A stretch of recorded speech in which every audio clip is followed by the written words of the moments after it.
शादी को लेकर हमने अभी तक कई रीति रिवाज देखे हैं, जिसमें कई तरह की शादियों में अलग अलग तरह के रीति रिवाजों का पालन कर शादी की जाती है।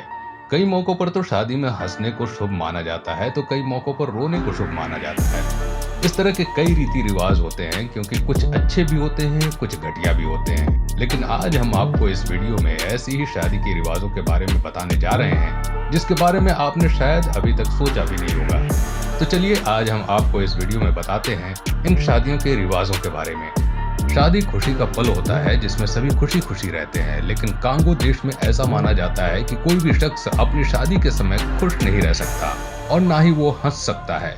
लेकिन यहाँ का भी ये रिवाज है कि अगर शादी में लड़का लड़की हंसते हुए देखे जाते हैं, तो उनके अनुसार लड़का और लड़की शादी को लेकर सीरियस नहीं है, जिसके कारण वो हंस रहे हैं। इसलिए उन्हें सीरियस होकर अपनी शादी को एंजॉय करना होता है ना। ये अजीब तरह का रिवाज। वहीं मंगोलिया के बारे में अगर आपको बताएं, तो यहाँ पर एक अलग ही प्रकार की जनजाति रहती है। इस जनजाति के लड़का लड़की की जब शादी होती है, तो उस नए जोड़े के हाथ में चाकू थमा दिया जाता है।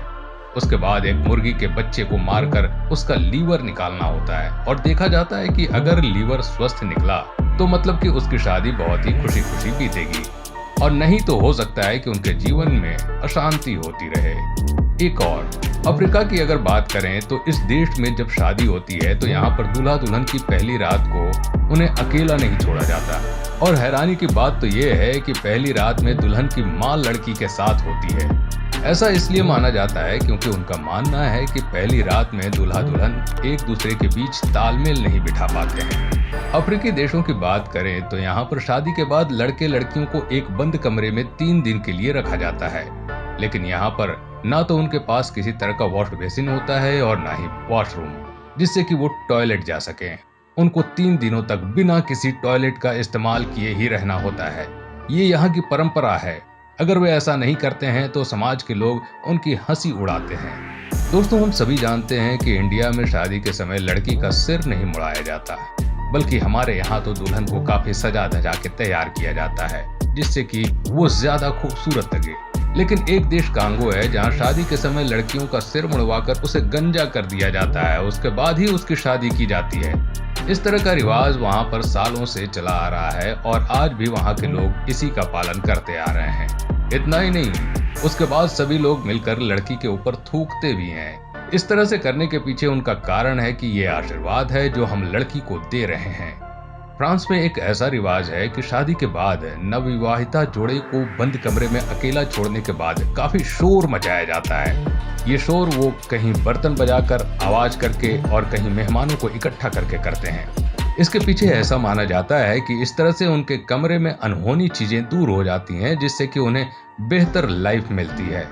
इस तरह की रस्मों को भाग परिचारी बारी के नाम से जाना जाता है, जिसको आज भी बखूबी निभाया जाता है, और उसके लिए काफी मौज मस्ती की जाती है।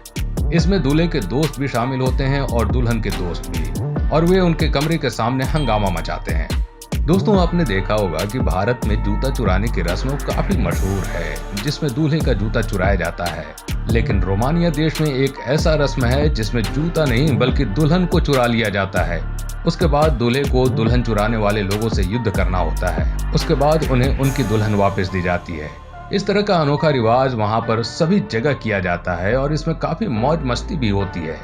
स्कॉटलैंड की बात करें, तो यहाँ पर एक अजीब तरह की परंपरा है, जिसमें दूल्हा दुल्हन दोनों को एक कालिख लगाई जाती है। ऐसा दोनों के करीबी लोग ही करते हैं, और दूल्हा दुल्हन बनने से पहले उनके मुंह पर कालिख पोती जाती है।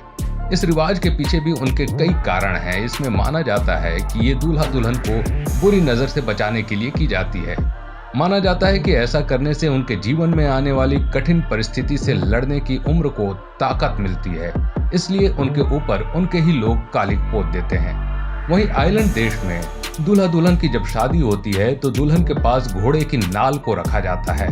ऐसा माना जाता है कि घोड़े की नाल रखने से उनका भाग्य जागृत होता है, और इसे सौभाग्य का प्रतीक माना जाता है। इसलिए शादी के समय ऐसा उनके साथ किया जाता है। दुल्हन घोड़े की नाल अपने पास रखकर सभी शादी के रिवाजों को पूरा करती है। तो दोस्तों, आपको आज के हमारे द्वारा वीडियो में बताए गए शादियों के रिवाज कैसे लगे, हमें कमेंट करके जरूर बताएं। साथ ही आप अपनी शादी के अनुभव को भी हमारे साथ शेयर कर सकते हैं।